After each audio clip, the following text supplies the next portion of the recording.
Hello, everybody. Right now, I'd like to talk to you about billionaires and the fact that they're threatening to leave New York City because of the Mamdani win and how it's a hollow threat.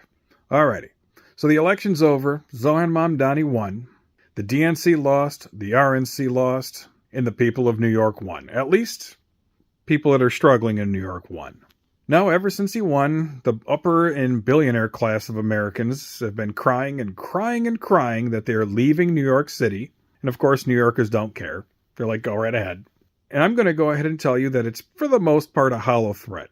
And it's not going to actually result in mass billionaires following through with this threat. And I will tell you why. The answer is pretty simple. Most billionaires live in blue cities and in blue states. They don't want to live in a place like Alabama, Mississippi, Louisiana, not because they lack culture, because they don't, not because they lack fauna or tourist attractions, because, once again, they don't, not because they lack good sports teams, not because they lack venues, it can go on. There's a lot of cool stuff in red states, just like there's cool stuff in blue states. Right-wing billionaires absolutely hate working-class red voters more than any progressive could imagine. Now, they might frustrate me, and I don't really like them either, because unfortunately they're too easily scared, they vote for demagogues, and they pretty much act on their own bigotry, and they don't really think through what's going on. At least those are my complaints to it. But oh my God, does the billionaire class absolutely hate them.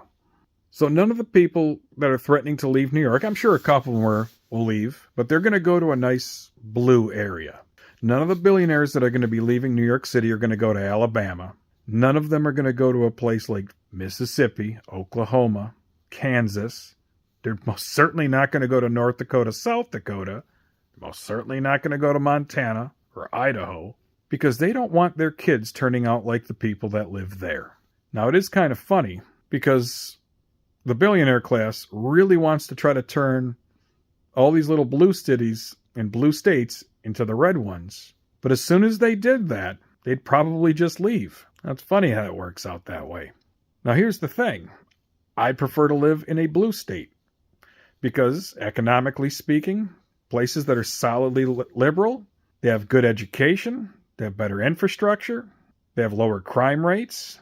I mean, the list kind of goes on. There's better schools, roads get fixed, but the taxes are a little higher.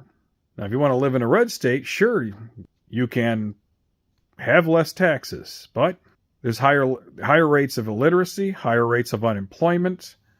There's more rates of people collecting government benefits like SNAP, like Medicaid, like Medicare, like the ACA subsidies.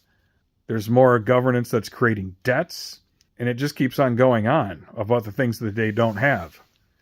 In the United States, we have people living in first world and third world conditions right next to each other. Now, the problem is this. The cycle is never going to stop. The billionaires are never going to grow up. What we have to do is keep on electing people like Zohan Mamdani, who is actually going to work with working class people. Because when you have about 60% of the country, which we do, that's living paycheck to paycheck, some tax credit is only going to force them to have to hire an accountant where they're going to lose that money anyway. It's just the way it goes. Now, a lot of billionaires and a lot of the upper class types, not really too smart when it comes to economics, and they don't do long-term thinking too well. That they don't understand is if nobody has money, nobody can afford the services that they provide and make money off of. That'll always be lost in them, and they will never think about that. They never do. So it is up to us. So the billionaires, go ahead. Pack your bags, go cry your way to Louisiana, go cry your way to Alabama. Heck, you can even go to Florida if you like. But for those of you who have small children, well, they're going to grow up and they're going to basically miss out on an entire life because you decided to be greedy. They're more likely to be bigoted, they're more likely to be uneducated, and they're more likely to believe in the propaganda that they fund. Bottom line, ignore the complaining and crocodile tears.